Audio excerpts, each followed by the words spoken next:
السلام علیکم کلاس 8 ابھی ہم اسلامیت پڑھنے جا رہے ہیں۔ اسلامیت پڑھنے سے مطلب سبق شروع کرنے سے پہلے فہرست مضامین پڑھ لیتے ہیں تھوڑا سا، تاکہ یہ ہے کہ پوری بک آپ کو سمجھ میں آ جائے، پھر جب ہم پڑھتے جائیں گے تو اور آسان ہو جائے گا آپ کے لیے چیزوں کو سمجھنا۔ سبق آپ بک کھول لیجئے اپنی، پہلے دیکھ لیتے ہیں فہرست مضامین۔ فہرست مضامین میں باب اول میں آپ کے پاس ہے القرآن الکریم۔ اس میں آپ نے ناظرہ قرآن پڑھنا ہے الف میں، پارہ نمبر 21 سے 30 تک۔ تو یہ آپ گھر میں قاری صاحب سے پڑھتے ہیں، جس سے بھی پڑھتے ہیں، یہاں پر آ کے آپ 6 میں اور 7 میں آپ کو معلوم ہے کہ کس طریقے سے پھر آپ سے یہاں سے پڑھوایا جائے گا 21 میں اور 30 میں پارے تک میں سے، اور اس میں آپ کو جو ہے وہ نمبر ملتے ہیں۔ بے ہے حفظ قرآن۔ حفظ قرآن میں آپ نے 3 صورتیں یاد کرنی ہے، سورہ عادیات، سورہ تکاثر اور سورہ ہمزہ۔ اب آپ نے خود جو ہے وہ ہر منتھ میں دیکھنا ہوگا مہینے میں کون سی صورت کس کی ہے، کس منتھ کی ہے، وہ آپ نے یاد کرنا ہوگا۔ حفظ و ترجمہ میں سورۃ الانشراح یاد کرنی ہے آپ کو ترجمے کے ساتھ، اور سورۃ آیت الکرسی یاد کرنی ہے۔ باب دوم میں ایمانیات و عبادات میں الف میں ایمانیات میں عقیدہ آخرت، جو ابھی ہمارا سبق ہے، عقیدہ آخرت، تعمیر سیرت میں اس کا کردار۔ اس پر ایمان کے حوالے سے ہم ساری بات کریں گے، اور تعمیر سیرت پہ اس کے کردار پہ بات کریں گے کہ کس طریقے سے ہماری عقیدہ آخرت اچھا ہو تو سیرت جو ہے وہ کتنی اچھی ہوتی ہے، کردار کتنا اچھا ہوتا ہے کسی بھی انسان کا۔ پھر اس کے بعد ایمان کے بعد عبادات میں آپ نے پڑھنا ہے روزہ، فضیلت اور معاشرتی اثرات، اور اس کے بعد حج اور اس کی عالمگیریت۔ پھر باب صوم میں آپ سیرت طیبہ پڑھیں گے، یعنی حضور پاک صلی اللہ علیہ وسلم کی زندگی کے جو ہے وہ واقعات اور زندگی کے بارے میں پڑھیں گے۔ اس میں خلق عظیم، صبر و تحمل، اخلاص و تقوی اور عدل و احسان، حسن معاشرت، انداز گفتگو، گھریلو زندگی، یہ ساری حضور پاک صلی اللہ علیہ وسلم کی ہم زندگی کے بارے میں پڑھیں گے۔ ظاہر ہے جس کی ہم پیروی کرتے ہیں، جس کو اپنا رسول مانتے ہیں، تو ان کی زندگی کو جاننا ہمارے لیے کیا ہے، ضروری ہے۔ اس کے بعد باب 4 میں آپ پڑھیں گے اخلاق و آداب۔ اب ایک شخص جو ہے وہ ایمانیات ہے، اس کو اللہ پر ایمان ہے، رسولوں پر ایمان ہے، اور یوم آخرت پر جو ایمانیات ہماری ہیں، تو اور پھر اس کے بعد رسول پر ایمان ہے، رسول کی زندگی کے بارے میں پڑھا۔ اب اس کا کردار کیسا ہونا چاہیے، باب 4 میں انہوں نے جو ہے وہ آپ کو اخلاق و آداب میں دیے ہیں سبق۔ وہ کون سے ہیں؟ عمل بالمعروف اور نہی عن المنکر، یعنی ایک ایمان والا شخص، اس کے کردار میں کیا چیز ہونی چاہیے۔ عمل بالمعروف اور نہی عن المنکر کا مطلب ہوتا ہے وہ نیکی کا حکم دینے والا ہو، برائی سے روکنے والا ہو۔ کسب حلال، یعنی حلال روزی کمانے والا ہونا چاہیے اس کا کردار۔ کاروبار اگر کرتا ہے تو اس میں کاروبار میں دیانت اختیار کرے، نظم و ضبط اور قانون کا احترام ہونا چاہیے اس میں۔ اتحاد ملی، حقوق العباد میں یتیم، بیوہ اور معذور اور مسافر کے حقوق، یعنی اب اس کا اخلاق کیسا ہونا چاہیے، اس میں انہوں نے آپ کو جو ہے یہ تمام چیزیں دی ہیں۔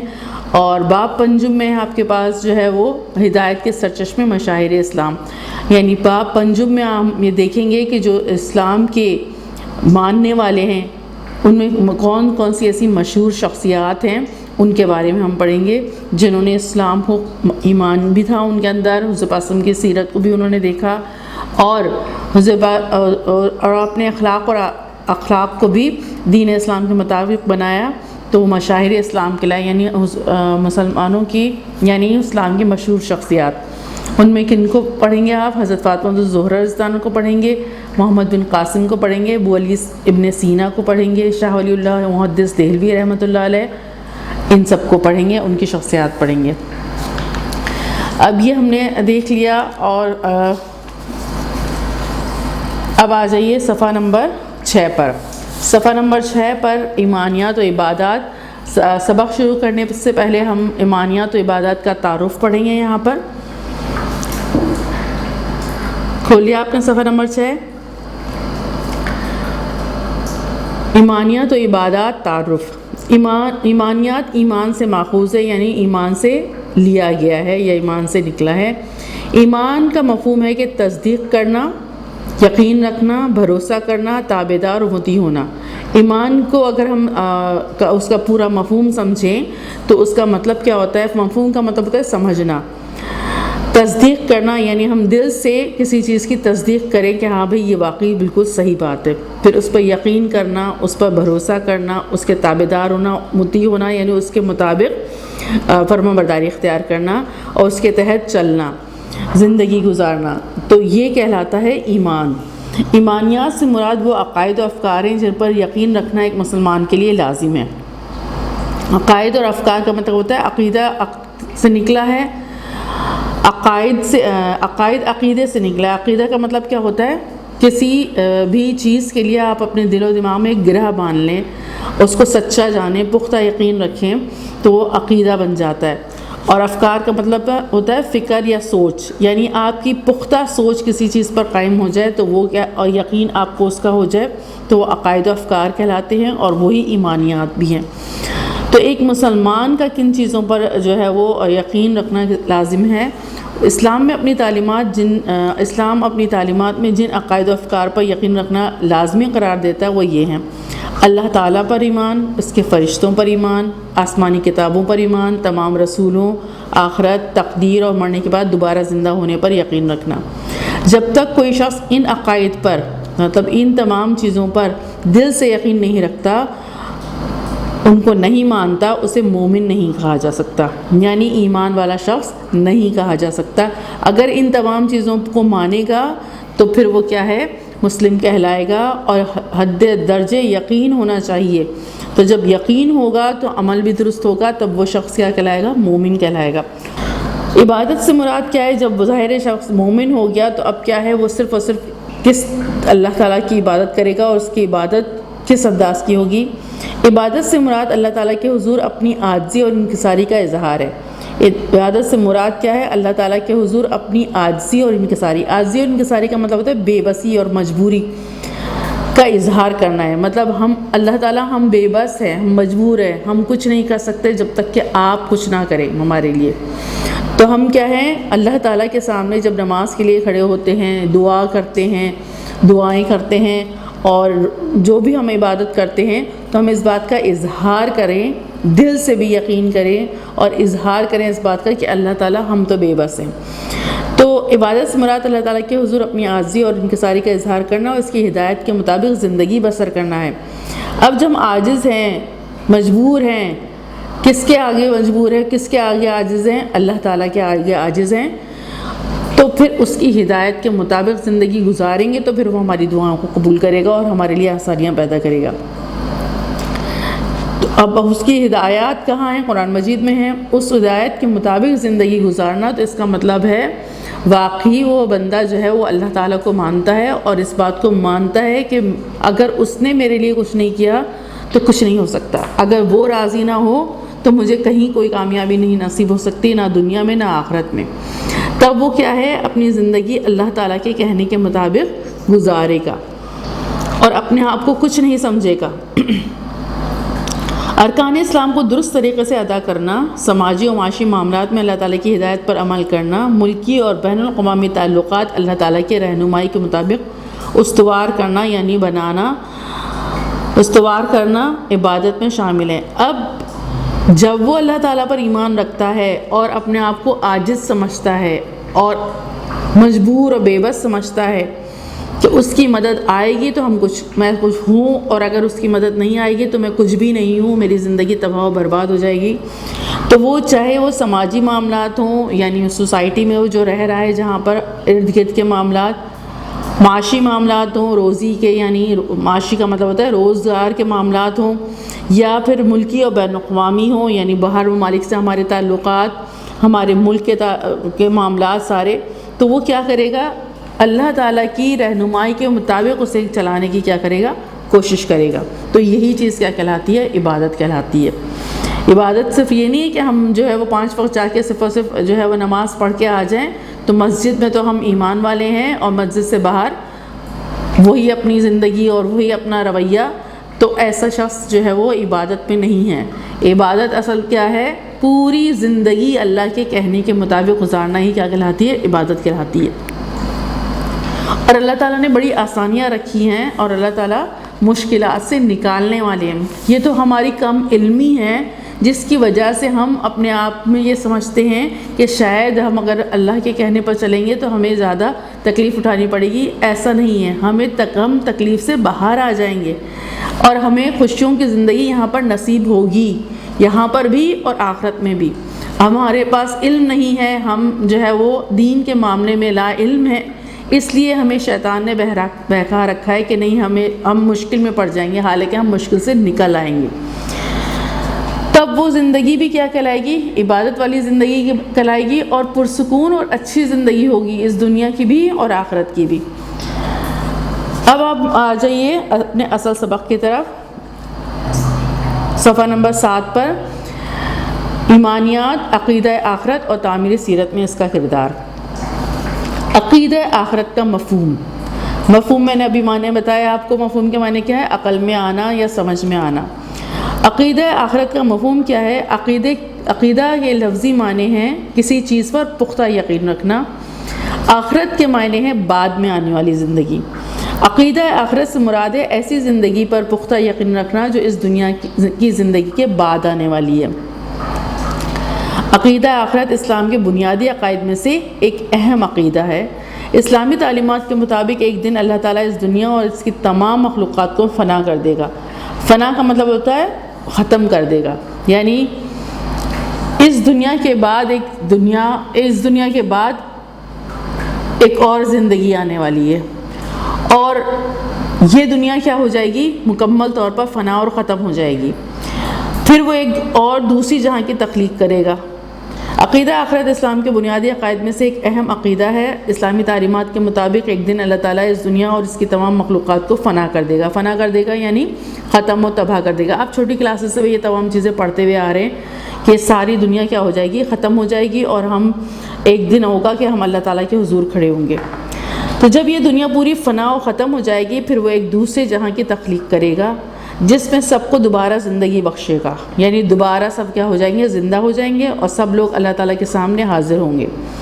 تمام لوگوں نے اپنی دنیاوی زندگی میں جو کچھ اعمال کیے ہیں ان کا پورا نامہ اعمال اللہ تعالیٰ کی عدالت میں پیش کیا جائے گا. نامہ اعمال یعنی ہمیں معلوم ہے کہ ہمارے جو سیدھے ہاتھ اور الٹے ہاتھ کی طرف فرشتے ہیں وہ ہماری ایک ایک بات کیا کر رہے ہیں؟ لکھ رہے ہیں. جو منہ سے لفظ نکلتا ہے وہ لکھ لیتے ہیں. تو قرآن مجید میں فرمایا اللہ تعالیٰ نے کہ فرشتے ہیں اور ایک ایک بات وہ کیا کر رہے ہیں؟ لکھ رہے ہیں. پھر ہمارے ہاتھ پیر, قرآن مجید میں اللہ تعالیٰ نے فرمایا کہ یہ بھی گواہی دیں گے, اور یہ بھی ساری چیزیں جو ہے وہ ہر چیز ہماری کیا ہو رہی ہے؟ ریکارڈ ہو رہی ہے. کہا جاتا ہے کہ ہر ایک بندے کے 90 رجسٹر ہوں گے جس میں ایک ایک چیز لکھی ہوئی ہوگی. سورہ کہف میں اللہ تعالیٰ فرماتے ہیں وَيَقُولُونَ, وہ قالا یقولو کا مطلب ہوتا ہے کہنا, وَيَقُولُونَ یا وَيْلَتَنَا, ہائے شامت, مَالِ هَذَا الْكِتَابِ, یہ کیسی کتاب ہے, لَا يُغَادِرُ صَغِيرَةً وَلَا كَبِيرَةً إِلَّا أَحْصَاهَا, نہ تو اس نے کسی چھوٹی چیز کو چھوڑا, صغیر کا مطلب ہوتا ہے چھوٹی, وَلَا كَبِيرَةً, نہ ہی بڑی چیز کو چھوڑا, إِلَّا أَحْصَاهَا, مگر ہر چیز کو کیا کیا ہوا ہے؟ محفوظ کیا ہوا ہے. تو ایک ایک چیز, چھوٹی سے چھوٹی چیز اور بڑی سے بڑی چیز اس نامہ اعمال میں کیا ہوگی؟ ہماری لکھی ہوئی ہوگی. اور ہر شخص کے اچھے یا برے اعمال کا وزن کیا جائے گا. اب ہر چیز اس میں موجود ہوگی ہماری, اور پھر اس کے بعد وزن کیا جائے گا. جس کی بھلائیاں برائیوں سے زیادہ وزنی ہوں گی, یعنی اس کی نیکیوں کا پلڑا کیا ہوگا؟ بھاری ہوگا, اس کو بخش دیا جائے گا, اور جس کی برائیوں کا پلہ بھاری رہے گا اسے سزا دی جائے گی. یعنی اگر برائیوں کا پلہ بھاری ہوگا تو پھر وہ جہنم میں جائے گا. جن لوگوں کی بخشش ہو جائے گی وہ جنت میں جائیں گے, جو بے شمار نعمتوں کی جگہ ہے. اس میں انسان جو کچھ چاہے گا وہ اسے ملے گا. جن کو سزا دی جائے گی وہ دوزخ میں جائیں گے, جو طرح طرح کے عذاب کی جگہ ہے. یہ ہے عقیدہ آخرت. اب عقیدہ آخرت کی اہمیت کیا ہے؟ یعنی کہ یہ دنیا ختم ہو جائے گی اور پھر اس کے بعد ہمارا نامہ اعمال دیکھا جائے گا, اس کے مطابق ہمارے جو ہے وہ فیصلے ہوں گے, اور جو نیک ہوں گے انہیں جنت میں بھیج دیا جائے گا, جو بد ہوں گے انہیں جہنم میں بھیج دیا جائے گا. یہ عقیدہ آخرت, اس کی اہمیت کیا ہے؟ اللہ تعالیٰ نے اس کو رکھا ہے, اور کیوں رکھا ہے؟ اس کی اہمیت یہاں سے ہم دیکھتے ہیں۔ عقیدہ آخرت کی اہمیت کا اندازہ اس بات سے لگایا جا سکتا ہے کہ جس طرح آخری پیغمبر حضرت محمد صلی اللہ علیہ وسلم نے عقیدہ آخرت کی تعلیم دی ہے، اسی طرح تمام انبیاء علیہ السلام نے اپنی امت کو اس کی تعلیم دی ہے۔ یعنی ہر پیغمبر نے آ کے آخرت کا بتایا ہے کہ تمہیں دوبارہ اٹھنا ہے، یہاں مر جاؤ گے تم، اور یہ زندگی کیا ہے، ہر اس کی ایک ایک چیز تمہاری لکھی جا رہی ہے۔ یہ زندگی ایک امتحان ہے، یہ اصل زندگی نہیں ہے، تھوڑا سا امتحانی وقفہ ہے۔ جیسے ہم 3 گھنٹے کا پیپر دینے کے لیے جاتے ہیں اور 3 گھنٹے کا پیپر ختم ہوتا ہے تو ہم وہ پیپر دے کے باہر آتے ہیں، پھر اس کے بعد ہمارا رزلٹ ہوتا ہے۔ بالکل اسی طریقے سے یہ زندگی کیا ہے، ایک امتحان ہے، اور یہاں پر ہم امتحان دے رہے ہیں، یہ اصل جگہ نہیں ہے۔ اصل جگہ کہاں ہے؟ جنتیں ہیں، اور اگر کوئی برا کرے گا تو ظاہر ہے اس کو جہنم میں بھیجا جائے گا۔ اصل زندگی یہاں کی زندگی کے بعد والی زندگی ہے، یہ زندگی اصل زندگی نہیں ہے۔ قرآن مجید میں بھی اللہ تعالیٰ نے فرمایا سورہ ملک میں، الذی خلق الموت والحیات لیبلوکم ایکم احسن عملا، وہ جس نے موت اور زندگی کو پیدا کیا تاکہ وہ تمہیں آزمائے کہ تم میں کون ہے اچھے کام کرنے والا۔ تو یعنی یہ زندگی تو کیا ہے، ایک امتحانی وقفہ ہے، اور پھر اس کے بعد ہمیں اس دنیا سے کیا کرنا ہے، چلے جانا ہے۔ یہ ہر نبی نے جو ہے وہ اپنے نبی اور رسول نے اپنی قوم کے لوگوں کو بتایا ہے، اور رسول اللہ صلی اللہ علیہ وسلم نے بھی ہمیں بتایا ہے کہ یہ زندگی اصل زندگی نہیں ہے۔ قرآن مجید میں یہ جو میں نے ابھی آپ کو آیت سنائی، تو اس کی اہمیت اسی وجہ سے ہے کہ ہر نبی نے بتایا، کیوں بتایا؟ تاکہ لوگ جو ہے وہ جہنم سے کیا ہو جائیں، بچ جائیں۔ تو اسی طرح تمام انبیاء علیہ السلام نے اپنی امت کو اس کی تعلیم دی ہے، اور ہر زمانے میں اس پر ایمان لانا لازمی شرط رہا ہے۔ قرآن مجید میں ہدایت یافتہ اور کامیاب انسانوں کی جو صفات بیان کی گئی ہیں، یعنی کامیاب انسانوں کی جو خوبیاں بیان کی گئی ہیں، ان میں سے ایک یہ بھی ہے کہ وہ آخرت پر یقین رکھتے ہیں۔ یعنی جو شخص آخرت پر یقین رکھتا ہے، یہ سب سے بڑی خوبی ہے، جس کے لیے قرآن مجید میں بھی اللہ تعالیٰ نے فرمایا ہے وَبِالْآخِرَةِ هُمْ يُوقِنُونَ، اور آخرت کا یقین رکھتے ہیں، وہی فلاح پانے، اولئک هم المفلحون، وہی فلاح پانے والے ہیں، وہی کامیاب ہونے والے ہیں۔ یعنی جو کامیاب ہونے والے لوگ ہیں، ان کی سب سے بڑی بہترین خوبی کیا ہے؟ وہ آخرت کا یقین رکھتے ہیں۔ ظاہر ہے جس کو آخرت کا یقین ہوگا کہ مجھے اپنے رب کے پاس جانا ہے اور اپنے ہر عمل کا کیا کرنا ہے، جواب دینا ہے، اس کے اندر ڈر ہوگا اللہ تعالیٰ کا کہ میں کیا جواب دوں گا، پھر خوف ہوگا اللہ تعالیٰ کی سزا کا۔ اور بار بار قرآن مجید میں بھی بتایا گیا ہے، اہل ایمان کو اس دن کی ہلاکتوں سے ڈرایا گیا ہے۔ قرآن مجید کے حوالے سے یہاں پر بھی ایک اور جو ہے وہ آیت ہے، اہل ایمان کو اس دن کی ہلاکتوں سے ڈراتے ہو اللہ تعالیٰ نے فرمایا، اور اس دن سے ڈرو جبکہ تم اللہ تعالیٰ کے حضور میں لوٹ کر جاؤ گے، اور اس آگ سے ڈرو، یہ بھی بتایا گیا قرآن مجید میں، اس آگ سے ڈرو جس کا ایندھن آدمی، انسان اور پتھر ہوں گے۔ اس دن کے محاسبے کا منظر پیش کرتے ہوئے اللہ تعالیٰ نے فرمایا ہے، تو جس نے ذرہ بھر نیکی کی ہوگی وہ اسے دیکھ لے گا، اور جس نے ذرہ بھر برائی کی ہوگی وہ اسے دیکھ لے گا۔ اور عربی اس کی کیا ہے؟ زلزال، سورہ زلزال کی آیت ہے یہ، فَمَن يَعْمَلْ مِثْقَالَ ذَرَّةٍ خَيْرًا يَرَهُ وَمَن يَعْمَلْ مِثْقَالَ ذَرَّةٍ شَرًّا يَرَهُ، تو جس نے ذرہ بھر نیکی کی ہوگی وہ اسے دیکھ لے گا، اور جس نے ذرہ بھر برائی کی ہوگی وہ اسے دیکھ لے گا۔ تو آخرت کا یقین ہوگا تو انسان اپنے آپ کو برائی سے کیا کرے گا؟ بچائے گا۔ اور واقعہ یہ ہے کہ ہم جس بات کا یقین کرتے ہیں، پھر اس کے بعد ہمارا عمل اس چیز کے لیے ڈیفرنٹ ہو جاتا ہے، اس میں ہمارا عمل اپنے آپ کو بچانے والا ہو جاتا ہے جب ہمیں خطرہ محسوس ہو رہا ہوتا ہے۔ باہر اگر فائرنگ ہو رہی ہو تو آپ کو یقین ہو کہ یہاں باہر فائرنگ ہو رہی ہے، ظاہر ہے آپ کو آواز آ رہی ہے، آپ کو جو ہے وہ چیخوں کی بھی آواز آ رہی ہے، آپ باہر جائیں گے؟ کیوں؟ اس لیے کہ آپ کو یقین ہے کہ اگر میں گیا تو میرا گولی لگ جائے گی، حالانکہ اس میں بھی یہ ہے اگر میں گیا تو میرے کیا ہو جائے گا؟ گولی لگ جائے گی، اور میں بھی کہیں مارا نہ جاؤں، مجھے بھی کوئی لوگ جو ہے وہ نقصان نہ پہنچا دیں۔ تو اس میں یقین کی کیفیات بھی بتائی گئی ہیں۔ کسی نے اگر آپ کو بتایا کہ وہاں آگ لگی ہے تو آپ کو ہو جائے گا ہاں علم الیقین، یعنی آپ کو علم پہنچ گیا کہ وہاں کیا لگی ہوئی؟ آگ لگی ہوئی ہے۔ لیکن آپ اتنا زیادہ اپنے آپ کو یقین کی کیفیت پیدا نہیں ہوگی بس ٹھیک ہے ہاں ہمیں علم ہو گیا۔ ایک یہ ہے کہ آپ نے کہیں دور دیکھا کہ وہاں دھواں اٹھ رہا ہے اور سب کچھ ہو رہا ہے، تو آپ نے دوسرا درجہ بتایا ہے علماء نے عین الیقین، آپ نے اپنی آنکھ سے دیکھا کہ وہاں آگ لگی ہوئی ہے اور وہاں پر جاؤں گا تو مجھے نقصان ہو جائے گا۔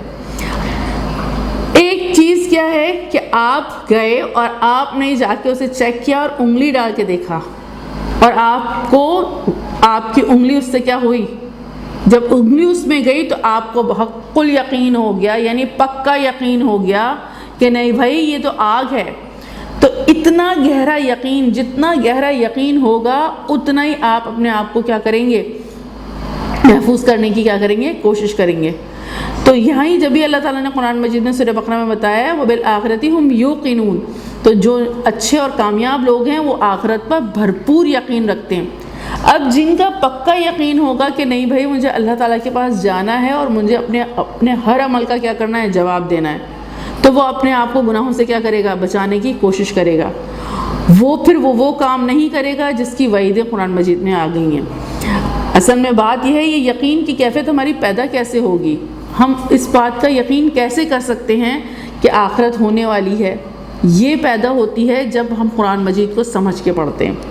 جب ہم قرآن مجید کو بار بار سمجھ کے پڑھیں گے اور جہاں جہاں اللہ تعالیٰ نے بتایا ہے کہ یہ سزائیں ہوں گی، اب جیسے آپ قرآن مجید کو ہم جب سمجھ کے پڑھتے ہیں تو اللہ تعالیٰ نے فرمایا کہ اللہ تعالیٰ حکم دے گی کہ ان کے سروں پر کھولتا ہوا پانی ڈالو، انہیں آگ کے ستونوں میں بند کر دیا جائے گا، اور یہ بھی بتایا ہے کہ جو جہنم ہے اس کے جو انگارے ہیں وہ محل جتنے بڑے ہیں، وہ اونٹ جتنے بڑے ہیں، اتنے بڑے بڑے انگارے ہوں گے۔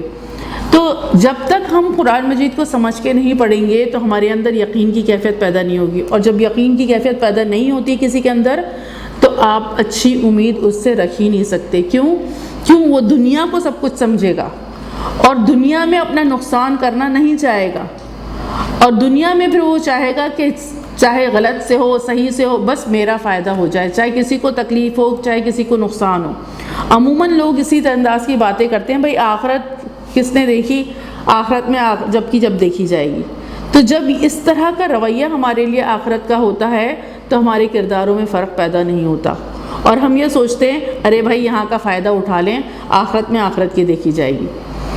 تو جب ایسے لوگ ہوں، ہمارے یقین کی کیفیت ایسی ہو، تو پھر اب معاشرے میں دیکھ لیں کیا حال ہے، چوری ہے، ڈکیتی ہے، اور بعض اوقات ایسا ہوتا ہے کہ ڈائریکٹلی کوئی کھلم کھلا اس طرح نہیں کر رہا ہوتا تو چوری چھپے کرتے ہیں اس طرح کے کام، کہ اپنے آپ کو اچھا دکھانے کی کوشش کرنا لیکن اندر کھانے جو ہے وہ دوسرے غلط کام کرنا، جبکہ دل گواہی دے رہا ہے کہ یہ غلط ہے، لیکن یہ کہ بس کسی کو پتہ نہ چلے۔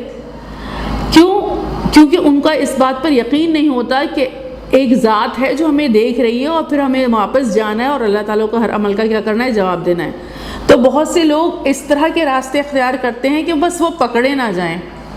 جب پکڑے نہ جانے کا خوف دل سے نکل جائے، دنیا میں تو راستے بہت سارے لوگ اختیار کر لیتے ہیں کہ وہ بچ جاتے ہیں، تو کیا ہے کہ آخرت میں تو نہیں بچ سکتے لیکن اس کا یقین دل سے نکل گیا ہے۔ اور اگر دل میں یقین کی کیفیت پیدا ہو جائے کہ نہیں بھائی آخرت ہونی ہے اور ہمیں اپنے ہر عمل کا جواب دینا ہے اور پھر سزائیں بھی ہیں، اب کیا ہے کہ شیطان نے ایسا بہکایا کہ آخرت کی طرف سے یہ ہو گیا کہ جب دیکھی جائے گی، اور دنیا میں کیا ہو گیا، کوئی ٹیڑھے راستے اختیار کر لیتے ہیں آرام سے تاکہ بچ جائیں، تو کیا ہے کہ پھر اس کے بعد کردار کس قداس کے بن رہے ہیں اور معاشرہ سکون سے خالی ہوتا چلا جا رہا ہے۔ کیوں؟ لوگوں کے اندر آخرت کی یقین کی کیفیت کیا ہو گئی ہے، بہت زیادہ کمزور ہو گئی ہے۔ مسلم معاشرے میں بھی کمزور ہو گئی ہے، نان مسلم میں نہ ہو تو بھائی بات سمجھ میں آتی ہے، مسلمانوں کے معاشرے میں آخرت کی یقین کی کیفیت کیا ہو گئی ہے، بالکل ختم ہو گئی ہے۔ تو اب مسلم معاشرے میں بھی ہمارے دیکھ لیں کہ کیا حال ہے۔ جب تک کہ آخرت کی یقین کا خوف نہ ہو تو انسان کا کردار اچھا ہو ہی نہیں سکتا۔ حضور پاک صلی اللہ علیہ وآلہ وسلم جب آئے تھے اور حضور پاک صلی اللہ علیہ وآلہ وسلم نے جب دین کا کام شروع کیا تھا تو سب سے زیادہ اسی بات پر زور تھا، ایک اللہ کو مانو اور تمہیں دوبارہ کھڑے ہونا اور اپنے عمل کا جواب دینا ہے۔ حضور پاک صلی اللہ اور مکی تمام صورتیں اسی موضوع پر نازل ہوئیں، شروع کی جتنی بھی مکی صورتیں ہیں اس میں ساری بات یہی ہے کہ ایک اللہ کو مانو اور اس کے حضور تمہیں دوبارہ جانا ہے اور اپنے ہر عمل کا جواب دینا ہے۔ یہی تو بات حضور پاک صلی اللہ علیہ وآلہ وسلم نے کوہ صفا پر کھڑے ہو کے بھی کہی تھی کہ اے لوگو یا صباحا، ہائے وہ صبح جو آیا چاہتی ہے۔ تو سارے کے سارے لوگ جمع ہو گئے تھے اور حضور پاک صلی اللہ علیہ وسلم سے کہا کہ ظاہر ہے حضور پاک صلی اللہ علیہ وسلم کبھی جھوٹ نہیں بولتے تھے اور سب کو معلوم تھا اور سب نے حضور پاک صلی اللہ علیہ وسلم کو امین و صادق کا لقب دیا تھا۔ تو جب سب لوگ جمع ہو گئے تو حضور پاک صلی اللہ علیہ وآلہ وسلم نے سب سے پوچھا کہ اگر میں یہ کہوں کہ اس پہاڑ کے پیچھے ایک فوج ہے تم پر حملہ کرنے جا رہی ہے تو تم میری بات کا یقین کرو گے؟ تو انہوں نے کہا ہم یقین کریں گے، کیونکہ وہ ساری چیزیں تو دنیا میں ہو رہی ہیں۔ انہوں نے کہا ہم اس بات، اور آپ نے کبھی جھوٹ بولا ہی نہیں ہے تو ہم تو اس بات کا یقین کریں گے۔ تو حضور پاک نے اس وقت بھی یہی بات کہی تھی کہ ایک اللہ تعالیٰ کو مانو اور اس بات کو مانو کہ تمہیں دوبارہ کھڑے ہونا ہے مرنے کے بعد اور اپنے ہر عمل کا جواب دینا ہے۔ اور اس پر ابو لہب نے جو ہے وہ حضور پاک صلی اللہ علیہ وسلم سے بدتمیزی کی تھی، جس کے اوپر سورہ لہب نازل ہوئی۔ تو اس نے یہ کہا تھا تم نے ہمیں یہ بتانے کے لیے بلایا تھا، ہم اپنے کاموں میں مصروف تھے اور تم نے یہ کہنے کے لیے بلایا تھا کہ ہمیں آخرت میں کھڑا ہونا ہے۔ بھائی ہماری اپنی زندگی ہے، مطلب ان کا کہنا تھا ہماری اپنی زندگی ہے، ہم کیوں کسی کو جواب دیں، یہ کوئی پکڑ وغیرہ نہیں۔ تو جب یہ والی چیز دل سے نکل جاتی ہے تو کرداروں کا صحیح ہونا بہت زیادہ کیا ہوتا ہے، مشکل ہوتا ہے، کیونکہ جب پکڑ کا خوف ہی نہیں ہے تو بندے آسانی سے جو ہے وہ گناہ کرتے ہیں اور اپنے آپ کو جو ہے وہ سمجھ رہے ہوتے ہیں کہ ہم بالکل صحیح جا رہے ہیں۔ اس لیے بار بار اللہ تعالیٰ نے قرآن مجید میں بھی یہ بات بار بار آئی ہے کہ ان کے ہر عمل کے بارے میں کیا کیا جائے گا، پوچھا جائے گا۔ جیسے یہاں پر بھی فرمایا فَمَن يَعْمَلْ مِثْقَالَ ذَرَّةٍ خَيْرًا يَرَهُ وَمَن يَعْمَلْ مِثْقَالَ ذَرَّةٍ شَرًّا يَرَهُ۔ اور ابھی سورہ کہف کی بھی میں نے آپ کو آیت بتائی ہے، اور وہ کہیں گے کہ یہ کیسا اعمال نامہ ہے کہ نہ اس نے کوئی چھوٹی چیز چھوڑی اور نہ کوئی بڑی چیز چھوڑی، مگر ہر چیز کیا ہے، اس میں محفوظ ہے۔ تو جب یہ کیفیت پیدا ہو جائے کہ ہمیں یقین ہو جائے کہ ہمیں مرنا ہے اور مرنے کے بعد دوبارہ جی اٹھنا ہے اور اپنے ہر عمل کا کیا کرنا ہے، جواب دینا ہے، اور پھر اس کے بعد ہمارے اس کے مطابق کیا ہوں گے، فیصلے ہوں گے۔ تو ایک چیز تو شیطان نے ہمیں بہکایا، آخرت کا یقین ہمارے اندر سے کیا ہو گیا، اٹھ گیا، اور دوسرا کیا بہکا دیا اس نے کہ حضور پاک صلی اللہ علیہ وسلم بخشوا لیں گے اور بہت سے لوگ کیا کریں گے، بخشوا لیں گے۔ جبکہ قرآن مجید میں اللہ تعالیٰ نے فرمایا ارأیت من اتخذ الہہ ہواہ افانت تکون علیہ وکیلا، کیا آپ نے اس شخص کو دیکھا جس نے اپنی خواہش نفس کو اپنا معبود بنا لیا، اس کی خواہش جس بات کا تقاضا کرتی ہے وہ کرتا ہے، اللہ تعالیٰ کی بات نہیں مانتا، اللہ کو معبود نہیں بنایا، اس نے اپنی خواہش نفس کو معبود بنایا۔ آگے کیا ہے، افانت تکون علیہ وکیلا، کیا آپ اس کے وکیل بنیں گے، یعنی حضور پاک صلی اللہ علیہ وسلم وکیل بن کے بچائیں گے؟ حضور پاک صلی اللہ علیہ وسلم ایسے گناہ گاروں کے وکیل کیسے بن سکتے ہیں؟ قرآن مجید میں سورہ نساء بھی اللہ تعالیٰ نے فرمایا کہ آپ کسی خیانت والے کا جو ہے وہ حمایتی نہ بنیں۔ تو دوسرا شیطان نے کیا بہکایا کہ حضور پاک صلی اللہ علیہ وسلم بچوا لیں گے، جبکہ حضور پاک صلی اللہ علیہ وسلم نے اپنی بیٹی اور اپنی پھوپھی کو فرمایا کہ اے فاطمہ اپنے آپ کو آگ سے نکالو، میں تمہارے لیے کچھ نہیں کر سکتا۔ اے صفیہ اپنے آپ کو، حضور پاک کی پھوپھی، اپنے آپ کو آگ سے نکالو، میں تمہارے لیے کچھ نہیں کر سکتا۔ تو ایک تو قرآن مجید سے ہمیں دور کر دیا تاکہ یقین کی کیفیت ہماری کیا ہو گئی، قرآن مجید کو سمجھ کے پڑھنا۔ دنیا کی ساری کتابیں سمجھ کے پڑھتے ہیں لیکن قرآن مجید کو سمجھ کے نہیں پڑھتے۔ شیطان نے ایسا بہکایا کہ ناظرہ پڑھتے ہیں اور سمجھ کے پڑھتے نہیں ہیں، اللہ تعالیٰ ہم سے کیا کہہ رہے ہیں اور کیا چاہتے ہیں وہ ہمیں سمجھنے ہی نہیں دیتا، اور ہم اپنے شیطان کو اپنے کنٹرول میں کر کے اور اس کو شیطان کے وسوسے سے اپنے آپ کو بچانے کی کوشش بھی نہیں کرتے۔ جب ہم قرآن مجید کو سمجھ کے پڑھیں گے تو ابھی سورہ انفال کی آیتیں کیا ہیں، سورہ انفال میں اللہ تعالیٰ نے فرمایا ہے کہ اس آیتوں سے ایمان میں کیا ہوتا ہے، اضافہ ہوتا ہے۔ جب ایمان میں اضافہ ہوتا ہے، سورہ انفال کی بالکل پہلا رکوع ہے، جب ایمان میں اضافہ ہوتا ہے تو یقین کی کیفیت کیا ہوتی ہے، بڑھتی ہے۔ جب یقین کی کیفیت بڑھے گی، اب آخرت پر یقین کی کیفیت جب بڑھے گی، جب ہم قرآن مجید کو سمجھ کے پڑھیں گے اور ہم دیکھیں گے کہ ہاں بھائی آخرت ہونی ہے، تو پھر اس کے بعد کیا ہوتا ہے، تعمیر سیرت کا کام شروع ہوتا ہے، یعنی اس کے اندر اخلاقیات اچھی ہونا شروع ہو جاتی ہیں، اور اپنے آپ کو وہ اچھا بنانے کی کیا کرتا ہے، کوشش کرتا ہے، صرف کس کے لیے، کسی کو دکھانے کے لیے نہیں، بلکہ اللہ تعالیٰ کو راضی کرنے کے لیے۔ تو عقیدہ آخرت کا تعمیر سیرت میں کردار اب ہم دیکھیں گے۔ عقیدہ آخرت انسانی سیرت کی تعمیر میں اہم کردار ادا کرتا ہے۔ اس عقیدے کی وجہ سے انسانی سیرت پر جو اچھے اثرات مرتب ہوتے ہیں، ان میں سے کچھ یہ ہیں۔ نیکی سے محبت ہو جاتی ہے اور بدی سے نفرت ہو جاتی ہے۔ جب آخرت کی یقین کی کیفیت پیدا ہو جاتی ہے اور اپنے آپ کو ہم یہ سوچتے ہیں کہ نہیں بھائی گناہوں سے بچائیں، تو گناہ کی چیزیں بری لگنے لگتی ہیں اور نیکی کی چیزیں کیا ہونے لگتی ہیں، اچھی لگنے لگتی ہیں۔ ظاہر ہے اپنے آپ کو پھر بچانے کی کیا کرے گا، وہ کوشش کرے گا، تو اس کے کردار میں اتنی زبردست قسم کی کیا آتی ہے، تبدیلی آتی ہے۔ جب ایک مسلمان کا یہ ایمان بن جاتا ہے کہ اس کا ہر عمل محفوظ کیا جاتا ہے اور قیامت کے دن اس کے مطابق اسے جزا یا سزا ملے گی، تو وہ نیکی سے محبت کرنے لگتا ہے اور بدی سے نفرت کرنے لگتا ہے۔ اسی طرح وہ معاشرے کا بہترین اور صالح فرد بن جاتا ہے، نیک، صالح اور اچھا شخص بن جاتا ہے، اس کی وجہ سے کہ اسے اس بات کا خوف پیدا ہو جاتا ہے کہ مجھے اللہ تعالیٰ کو اپنے عمل کا کیا کرنا ہے، جواب دینا ہے۔ پھر دوسری خوبی اس کے اندر کیا پیدا ہوتی ہے، بہادری اور شجاعت، بہت زیادہ دلیر اور بہادر ہو جاتا ہے وہ۔ ہمیشہ کے فنا ہو جانے کا خوف انسان کو بزدل بنا دیتا ہے، لیکن جب ایک مومن کو یقین ہو جاتا ہے کہ زندگی صرف یہی فنا ہونے والی زندگی نہیں ہے، بلکہ یہ زندگی تو عارضی ہے، یعنی تھوڑے وقت کی، اور آخرت کی زندگی ہمیشہ ہمیشہ کی زندگی ہے، اور حق کی خاطر جان دینے سے انسان فنا نہیں ہوتا، یعنی حق بات کہنے کا اس کے اندر حوصلہ پیدا ہو جاتا ہے، اور سیدھے راستے پر چلنے کے لیے وہ اپنے آپ کو بھی قربان کر دیتا ہے۔ کس کے خاطر؟ اللہ تعالیٰ کی خاطر۔ تو اس کے اندر کیا پیدا ہو جاتی ہے، بہادری پیدا ہو جاتی ہے، کیونکہ وہ جانتا ہے کہ یہ زندگی میں نے مرنا ہے، آج بھی مرنا ہے، کل بھی مرنا ہے، ہمیشہ تو یہاں پر رہنا نہیں ہے، تو میں اپنی آخرت والی زندگی کو کیوں خراب کروں؟ تو اس لیے سیدھے راستے پر چلنے کی طاقت پیدا ہو جاتی ہے، چاہے کتنے بھی لوگ مخالفت کریں، چاہے کتنے صحابہ نے کیسی کیسی جنگیں لڑی ہیں اور کیسے کیسے جو ہے وہ مراحل میں سے گزرے ہیں۔ جب ہم صحابہ کی زندگی، حضرت پاک صلی اللہ علیہ وسلم کی زندگی پڑھتے ہیں تو ہمیں پتہ چلتا ہے کہ ان لوگوں کے ساتھ کیا کچھ نہیں ہوا۔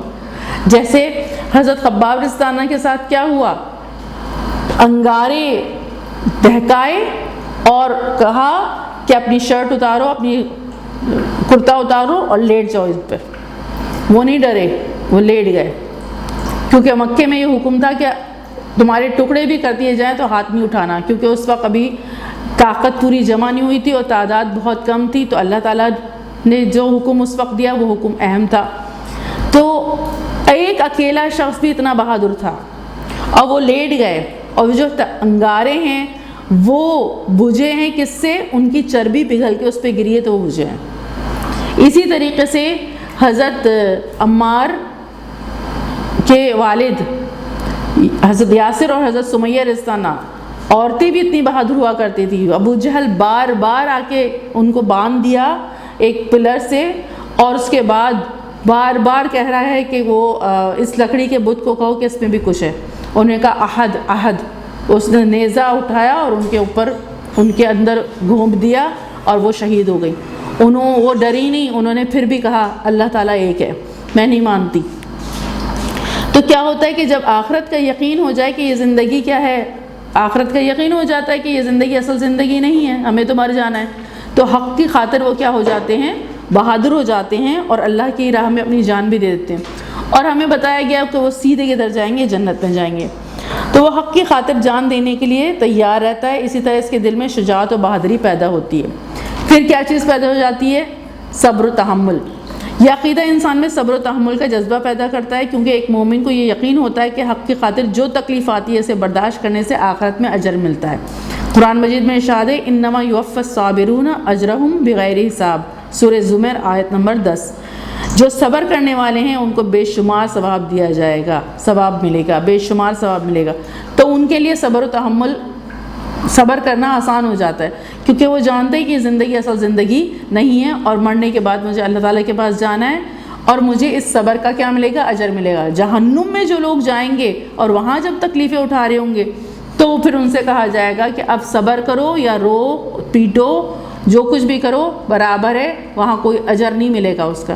دنیا میں جو کوئی بھی شخص تکلیف اٹھاتا ہے اور وہ تو جانتا ہے، دین کو اگر سمجھ رہا ہو، قرآن کو اگر سمجھ رہا ہو، ان تمام باتوں کو، آخرت کو جانتا ہو، تو وہ جانے گا کہ صبر کروں گا تو مجھے کیا ملے گا؟ اجر ملے گا۔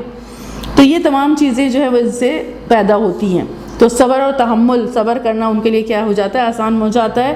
اور صبر کا اللہ تعالیٰ نے بتایا ہے کہ اصل بہترین انعام کیا ہے؟ صبر کا بدلہ جنت ہی ہے۔ تو صبر و تحمل ان کے اندر پیدا ہوتا ہے، سخاوت و فیاضی پیدا ہوتی ہے ان کے اندر۔ آخرت پر پختہ یقین انسان کو سخی و فیاض بھی بنا دیتا ہے، اس لیے کہ مومن کو یقین ہوتا ہے کہ اللہ تعالیٰ کی راہ میں خرچ کرنے سے آخرت میں اس کا اجر ملے گا، بہترین اجر ملے گا۔ قرآن مجید میں ارشاد ہے وَمَا تُقَدِّمُوا لِأَنفُسِكُم مِّن خَيْرٍ تَجِدُوهُ عِندَ اللَّهِ إِنَّ اللَّهَ بِمَا تَعْمَلُونَ بَصِيرٌ، اور جو بھلائی اپنے لیے آگے بھیج رکھو گے اس کو اللہ کے ہاں پالو گے۔ ظاہر ہے جب کوئی شخص جانتا ہے کہ یہ دنیا میں اچھا عمل کروں گا تو آخرت میں اس کا اجر ملے گا، تو اس کے بعد کیا ہے؟ وہ فیاضی دکھائے گا۔ وہ لوگ جہاں جہاں اللہ تعالیٰ نے نیک کاموں میں خرچ کرنے کا کہا ہے وہ کرے گا، اور جس کو ہوگا نہیں بھائی یہی دنیا اصل زندگی ہے اور اس کے بعد کوئی زندگی نہیں ہے، وہ پھر دوسروں پر خرچ نہیں کرے گا، وہ کہے گا میں اپنے اوپر کیوں نہ خرچ کروں، میرے پیسے ہیں یہ، میں جو چاہوں کروں۔ اس طرح کے کردار بنیں گے اگر آخرت کا یقین نہیں ہوگا۔ آخرت کا یقین ہوگا تو یہ ہوگا کہ میں یہاں تھوڑا سا بھی اللہ کی راہ میں خرچ کروں گا تو وہاں اس سے کہیں زیادہ پاؤں گا۔ تو سخاوت و فیاضی اس کے اندر پیدا ہوتی ہے، اس لیے وہ سماج کے نادار لوگوں کے لیے اور سماج کی اجتماعی بھلائی کے لیے اپنے ہاتھوں کو کھلا رکھتا ہے، یعنی ان کے اوپر جہاں ضرورت ہوتی ہے اللہ تعالیٰ کے کہنے کے مطابق وہ خرچ کرتا ہے۔ پھر پانچویں اور آخری چیز کیا پیدا ہو جاتی ہے ان کے اندر؟ احساس ذمہ داری۔ اس عقیدے کی وجہ سے انسان میں ذمہ داری کا احساس پیدا ہوتا ہے، کیونکہ اس عقیدے کو ماننے والے کا یہ ایمان ہوتا ہے کہ فرض کو ادا کرنے سے آخرت میں اجر ملے گا، اور فرض میں کوتاہی کرنے کی وجہ سے آخرت میں باس پرس ہوگی، جیسا کہ حضرت پاک کا ارشاد ہے تم میں سے ہر شخص ذمہ دار ہے اور اس سے اس کی ذمہ داریوں کے بارے میں پوچھا جائے گا۔ کلکم رائی و کلکم مسئول عن رعیتہ، جو ذمہ داریاں ہمارے اوپر عائد ہوتی ہیں، فرائض، نماز، جو بھی اللہ تعالیٰ کے حقوق میں فرض چیزیں ہمارے اوپر آ رہی ہیں وہ ان کو ذمہ داری سے ادا کرتا ہے، اور جو بندوں کے حقوق میں سے ذمہ داری ہیں اس کے اوپر آ رہی ہوتی ہیں وہ اسے ادا کرتا ہے، کیونکہ اس کو پتہ ہے کہ اگر میں نے یہ تمام چیزیں ادا نہیں کی تو پھر آخرت میں مجھے کیا ہے؟ نقصان اٹھانا پڑے گا۔ تو آخرت کے یقین کی وجہ سے اس کے اندر احساس ذمہ داری کیا ہے؟ پیدا ہوتی ہے۔ اور ظاہر ہے اب یہ تمام چیزیں جس کے اندر پیدا ہوں گی وہ کیسا انسان ہوگا؟ وہ بہترین انسان ہوگا، اور اس کے پیچھے کیا وجہ ہے؟ کہ اس کا آخرت پہ کیا ہے؟ یقین ہے۔ اس لیے وہ ذمہ داری کے احساس کے ساتھ اپنے فرائض کو سر انجام دینے کی کیا کرے گا؟ کوشش کرے گا۔ تو یہ ساری چیزیں جب خوبیاں ہم کسی کے اندر دیکھتے ہیں وہ کسی کیسے پیدا ہوتی ہیں؟ ایک مسلمان کے اندر پیدا ہو سکتی ہیں، اور کیسے پیدا ہو سکتی ہیں؟ کیوں؟ اس کے اندر کیا ہے؟ آخرت کا یقین ہے کہ مجھے وہاں سب کچھ کیا ہے؟ ملے گا، اس کا اجر اور بھرپور ملے گا۔ سبق کا خلاصہ کیا ہے؟ عقیدہ آخرت اسلام کے بنیادی عقائد میں سے ہے، جس کے مطابق ایک دن یہ دنیا فنا ہو جائے گی، پھر دوسرا جہاں قائم کیا جائے گا، جس میں انسانوں کو دوبارہ زندہ کیا جائے گا، اور اس دن ان کے اعمال کا وزن ہوگا۔ جن کے نیک اعمال زیادہ ہوں گے وہ جنت میں جائیں گے، اور جن کے برے اعمال زیادہ ہوں گے وہ دوزخ میں جائیں گے۔ عقیدہ آخرت مومن کی سیرت کی تعبیر میں اہم کردار ادا کرتا ہے۔ یہ عقیدہ نیکی سے محبت اور بدی سے نفرت، بہادری، شجاعت، صبر و تحمل، سخاوت و فیاضی کی صفات پیدا کرتا ہے، انسان کو مکمل طور پر ایک ذمہ دار شخص بنا دیتا ہے۔ اب ایسا ذمہ دار شخص وہ بن جاتا ہے کہ لوگوں کو بھی اس سے شکایتیں نہیں ہوتی ہیں۔ یہ تھا آپ کا سبق۔ اب اس کے بعد جو اس کے سوالات جوابات ہیں یہ اب یہ آپ چھوڑ دیں، آپ نے اس کے خالی جگہیں اور صحیح غلط کے نشانات اور درست جملوں پر صحیح اور غلط کے نشان، یہ آپ نے دوبارہ اچھی طریقے سے اس کے سبق کو پڑھ لینا ہے، اور یہ تمام کام آپ نے اپنی بک پر کر کے لے کر آنا ہے۔ بک صاف ستھری ہونی چاہیے، پہلے سے نشانات نہیں ہوں تو میں اسی پر چیک کریں گی، اور اگر بک آپ کی گندی ہے، پرانی ہے، تو نئی کوئی کاپی میں کر کے لے کر آنا ہوگا، میں اس پہ چیک کر دیں گی۔ اس کے علاوہ اس کو اچھی طریقے سے چیپٹر کو پڑھیے گا، اور اس میں جو اہم چیزیں ہیں جو ہائی لائٹس ہم یہاں پر کرواتے تھے آپ وہ خود اب کریں گے، اور پھر ہم آپ کا جب ٹیسٹ لیں گے تو ہمیں اس بات کا بھی اندازہ ہو جائے گا کہ آپ نے ویڈیو بھی صحیح طریقے سے دیکھی اور اس کو صحیح طریقے سے پڑھا ہے، اور اس پر تمام چیزوں پر آپ جو کام یہاں پر کر کے لے کر آئیں گے اس پہ بھی آپ کو کیا ملیں گے؟ مارکس ملیں گے۔ السلام علیکم ورحمۃ اللہ وبرکاتہ۔